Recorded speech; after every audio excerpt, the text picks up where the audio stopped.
Here are the horoscopes for the week of the 13th to the 19th of May 2013. After the recent solar eclipse, the new moon in Taurus on the 9th of May early in the morning, we're now in a 2-week period where we can set intentions. And Taurus is all about our values. So many people will reduce that down to valuables, money, resources, physical things, because it's the element of earth. But we do need to keep an eye as well on what we value and what value we give things. So this is an excellent time to reassess what you're giving your value to, what your own value is, and to value yourself, as well as dealing with the external financial and resource issues. So obviously we're in a relationship with money, we're in a relationship with resources, and this is an excellent time to reassess how you feel about being in that flow. And if there's any blockages, then to try and sort them out. So a new moon creates a 2-week window, and there were 4 planets in Taurus at that time, and we're still in that 2-week window, so we're still very much in the Taurian energy.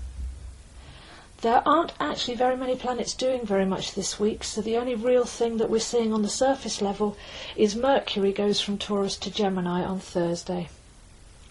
So Mercury belongs in Gemini. Mercury is the messenger, the inspired one, the magician.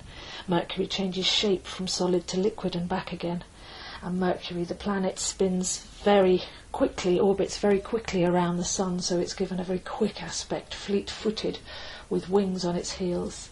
And it delivers its message very quickly. It's very changeable, and it's to do with us inside of our bodies, where we tune into thought forms and process those thoughts through our brain and out through our mouth and our hands, manifesting reality from thought forms. So again, changing things from one shape to another.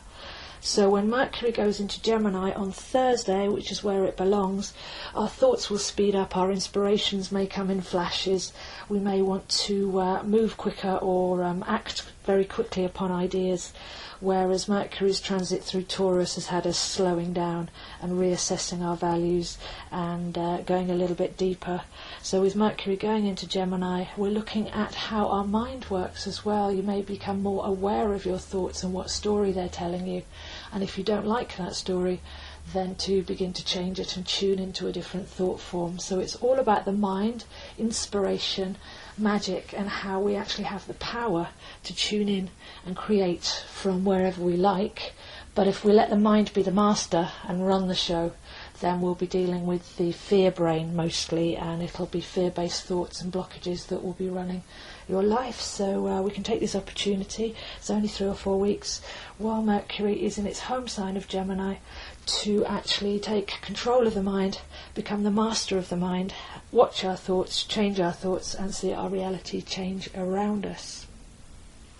If we stuck to just the zodiac, that would be it for this week, because there's no new moons or full moons or any other planets changing sign. But if we look a little bit further afield, then we've got very big things going on, because the gap between Taurus and Gemini is where we have the Pleiades and Orion.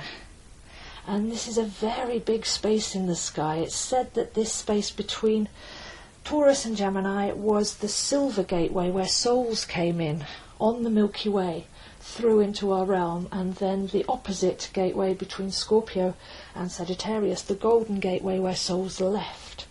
So you'll often see souls represented with wings, as in the Ba of the Egyptian system. In the Celtic system, the Milky Way was known as the Swan's Flight, and you'll see the swans, the grey-lag goose as well, flying souls in and out in many of the myths and legends if you scratch just underneath the surface. And this is very interesting because Cygnus is the constellation that's at the galactic centre. So they even knew that Cygnus was connected to this gateway in our centre of our galaxy where souls come in and out, and that's pretty impressive knowledge. So we're dealing with the Pleiades, we're dealing with Alcyone, and a number of planets will be lining up with Alcyone, which is the central sun of the Pleiadian system. And in the Mayan myths and legends, Alcyone was the gateway where souls came in. So we've got another correspondence there. It's even more detailed. They've actually narrowed it down to a single sun. So Alcyone was said to be the doorway between our solar system and other realms, possibly to Sirius. Triple sun myths going on there. But it's Orion that's the really interesting one, because Orion has a nebula, and this is depicted on all the altars, all the major cathedrals across Europe, and especially dominant in Michelangelo's work in the Sistine Chapel and in the Vatican. You see references to the Orion Nebula everywhere, and it's got a central spot that is supposed to correlate to the pineal gland and the brain, and you'll see it if you look deeply enough in a lot of the very, very deep church artistry. So it's clear that they also know that this is potentially where we come from, and it's a very, very spiritual place. So although the actual close by planets aren't really doing very much apart from that Mercury shift on Thursday, on Wednesday, Thursday and through to next week and even the week after, as the Sun and Mars follow over that gap, it's well worth going deep, considering the deep questions, the soul questions. Where do we come from? Where are we going to? Because as every planet passes through that point in space, aligns with the Orion Nebula, aligns with the Silver Gateway of the Milky Way, then you could get some very, very deep revelations. And astrology is more than just the immediate zodiac. It has all the other stars incorporated in it. So that's the horoscopes for this week, and I'll see you again soon.